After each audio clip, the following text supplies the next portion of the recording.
Здравствуйте, друзья! Сегодня речь пойдет об интересном и многофункциональном устройстве Xiaomi Touchscreen Speaker. Если коротко, назначение этого устройства можно охарактеризовать как мультимедийный центр и терминал для управления умным домом. По моему мнению, это устройство логическое продолжение умной колонки Xiaomi, про которую я рассказывал примерно 2 года назад. Кто не видел этот обзор, ссылка на него будет в описании под этим видео.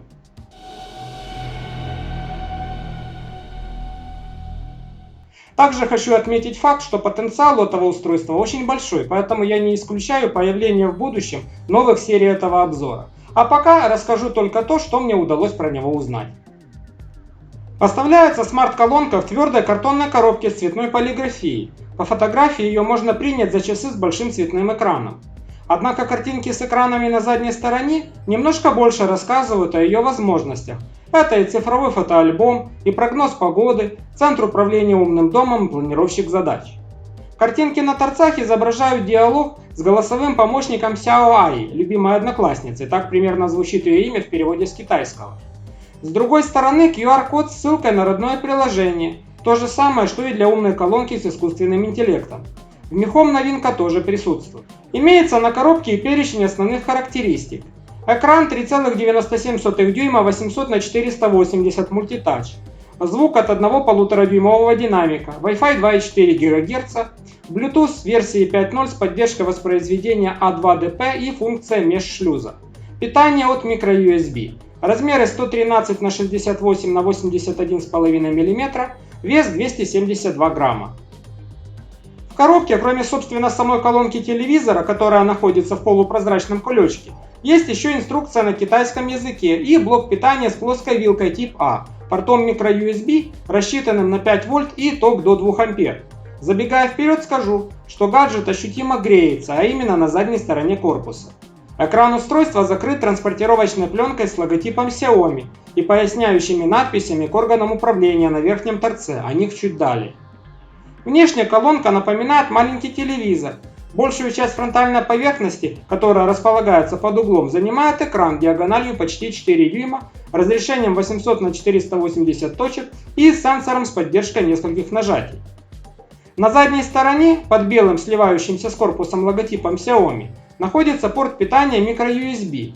Я остаюсь при своем мнении, я предпочитаю USB Type-C и не понимаю, зачем ставят microUSB.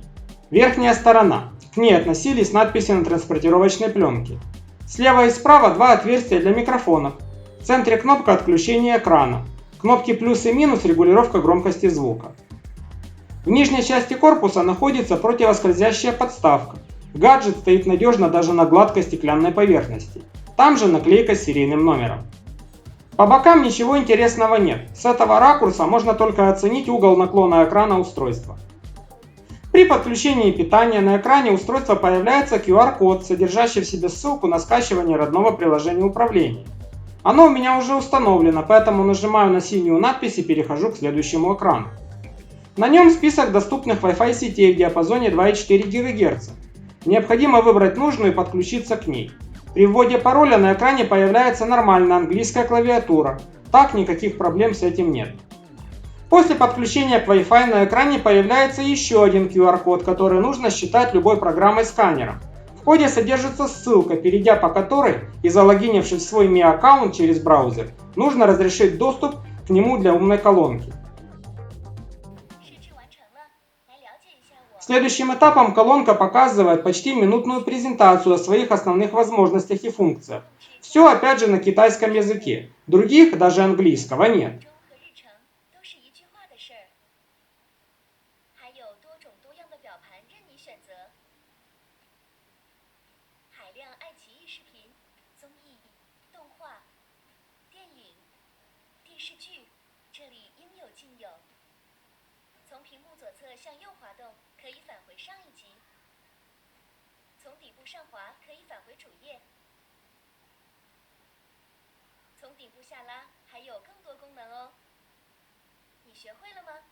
Гаджет сразу после получения доступа к интернет проверяет и при необходимости обновляет свою прошивку.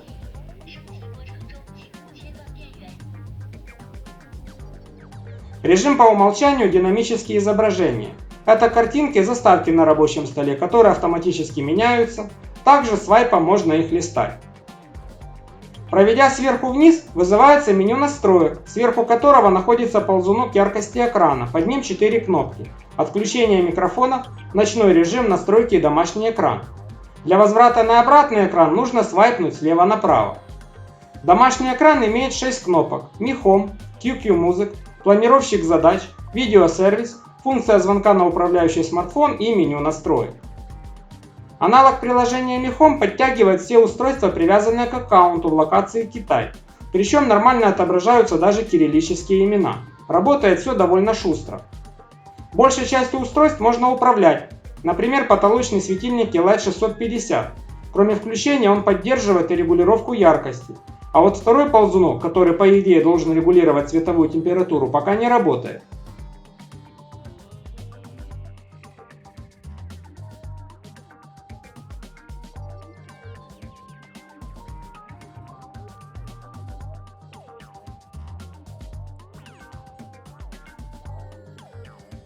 Можно узнать значения различных датчиков, например, температуру, влажность, давление.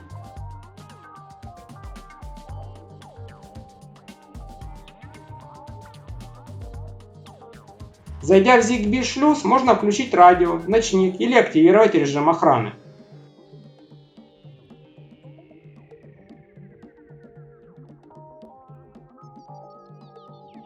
Бинарные сенсоры показывают свой статус: включено-выключено. Управление некоторыми устройствами еще не реализовано. Например, E27 белая лампочка E-Light второго поколения. Наиболее интересным является работа с камерами. Можно получить живую картинку, включить звук или включить интерком. Правда, с этим гаджетом заработали не все мои камеры. Он писал или о плохой связи, или о том, что камера в спящем режиме, или просто, что она не поддерживается.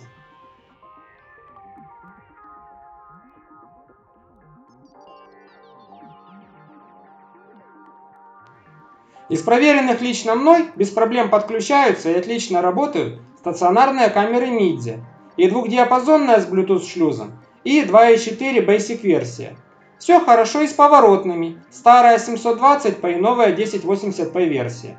Герой обзора совместно с этими камерами может работать и как видеоняня. А вот не удалось подключиться к камерам Xiaofang 1S, поворотной Dafang и панорамному Xiaofang. Получал сообщение то о нестабильной связи, то о том, что камера в спящем режиме, несмотря на то, что в приложении на смартфоне все эти камеры нормально работали. Еще одна поворотная камера Midze с кнопкой интеркома просто не поддерживается приложением. В привычном приложении Mi Home устройство по умолчанию попадает в комнату Default Room. Основное окно плагина, как и у предыдущей безэкранной колонки, позволяет управлять воспроизведением музыки. По кнопке справа сверху вызывается меню опций. В меню Device Permission раздаются доступы для управления созданными автоматизациями и устройствами. Имеется в виду голосовое управление. Кому интересно, как оно работает, посмотрите мой обзор про колонку Xiao AI с искусственным интеллектом, ссылка в описании. Новинка может участвовать в сценариях и предлагает 9 различных действий. Не мог я обойти вниманием и видеозвонок Xiaomi Zero AI. Кто не видел обзор, ссылка тоже в описании под видео. Умный динамик умеет работать в связке с ним. Для этого нужно зайти в плагин звонка, который самостоятельно определит появление нового устройства и предложит установить с ним связь. После нажатия на кнопку звонка, примерно в течение 5-7 секунд, вызов придет на смарт-колонку, на которой автоматически запускается плагин с картинкой снимаемой камерой звонка. Доступны опции разговора и моделирования голоса. В таком тандеме видеозвонок не такой уже бесполезный, как казалось раньше.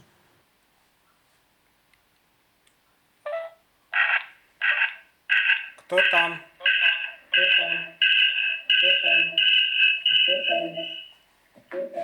Это я, почтальон Печки. Принес посылку для вашего мальчика.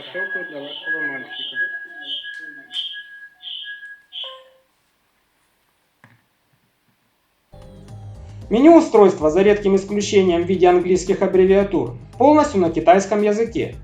Для того, чтобы сделать работу с ним хоть немножко удобнее, я по мере возможности Google переводчика и собственной фантазии перевел его на русский. Далее слайды с оригинальным и переведенным меню.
Штатным для умного динамика является китайский видеосервис QIU. Никакой особенной ценности для не знающих китайского языка пользователей он не представляет. Только любопытство ради посмотреть шедевры китайской рекламы, которая присутствует перед каждым видео, и китайского же кинопрома. С точки зрения самого воспроизведения, то, несмотря на маленький экран, вполне годно, звук неплохой. Телевизор, конечно, не заменит, но фоном новости или какой-то научно-популярный фильм смотреть можно было, будь он на понятном языке.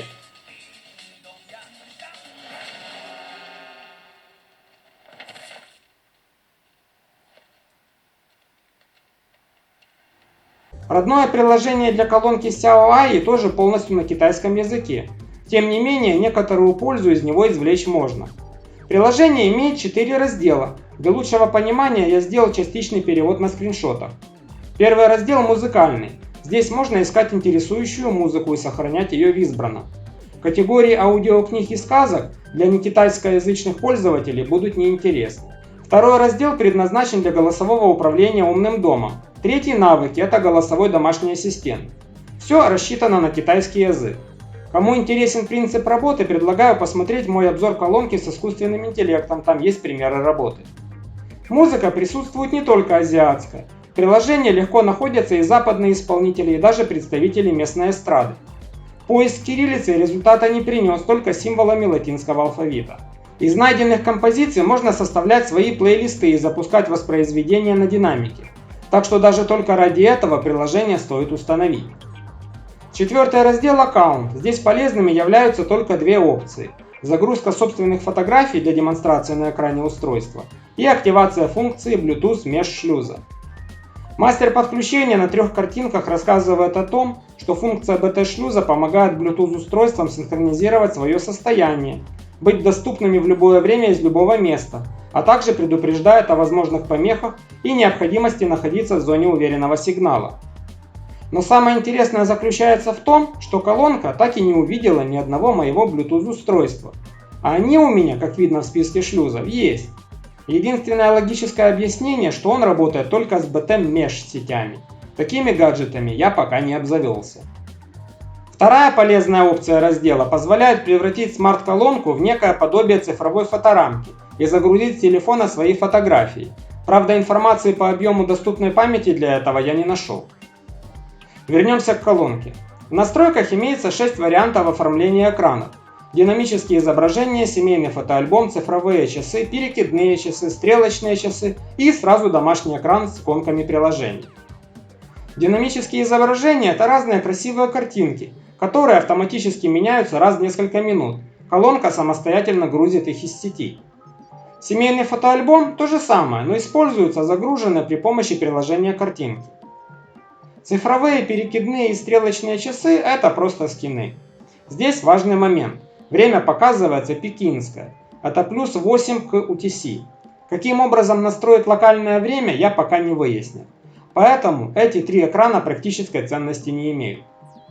И, кому не нужны красивые картинки, можно сразу выводить окно с приложениями. Правая часть экрана периодически меняется, предлагая тот или иной мультимедийный контент. Приложение QQ Music можно запускать из домашнего экрана. Правая верхняя иконка с изображением ноты на розово-сиреневом фоне. В приложении справа находятся 4 кнопки для воспроизведения избранного, рекомендуемого, история воспроизведения новинок. Справа меняющиеся картинки с рекомендуемым контентом. Искать удобнее все-таки в приложении. После запуска композиции на экране отображается ее название, исполнитель и картинка альбома.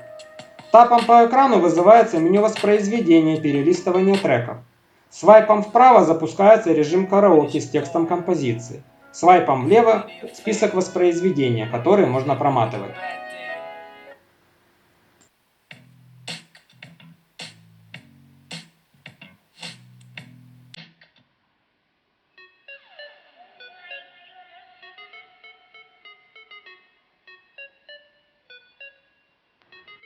Как я уже говорил, в приложении QQ Music широко представлены не только азиатские, но и европейские, американские исполнители и местная эстрада.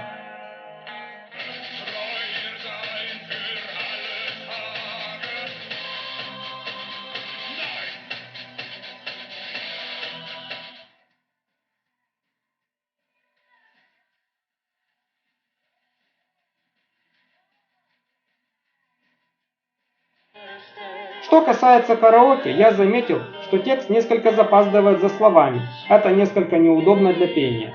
Хотя лично я не любитель петь, меня больше интересует именно текст песен, которые мне нравятся.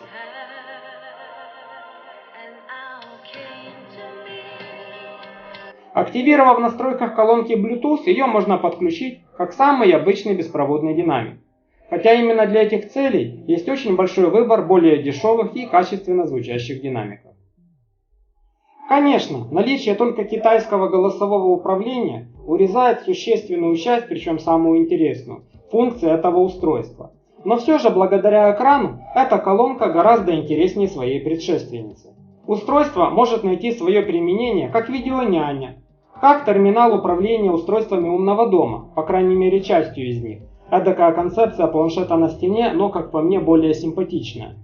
Также может работать как терминал для умного звонка Xiaomi Zero AI. В интерьере смотрится очень стильно и красиво. Конечно, хотелось бы что-то сделать с часами, чтобы не показывали корректное время. Ну и вершиной всех мечтаний была бы еще правильная погода.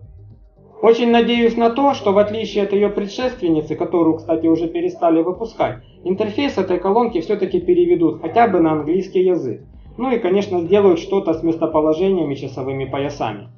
На этом все. Все, что я узнал об этой колонке за то время, пока она у меня есть, я рассказал. Если узнаю что-то еще интересное, конечно, сразу же расскажу зрителям своего канала. Если у вас остались вопросы, задавайте их в комментариях к этому видео. Если видео вам понравилось, ставим лайки. Если вы не хотите пропускать новые видео, подписывайтесь на мой канал. Дальше будет еще интереснее. До новых встреч!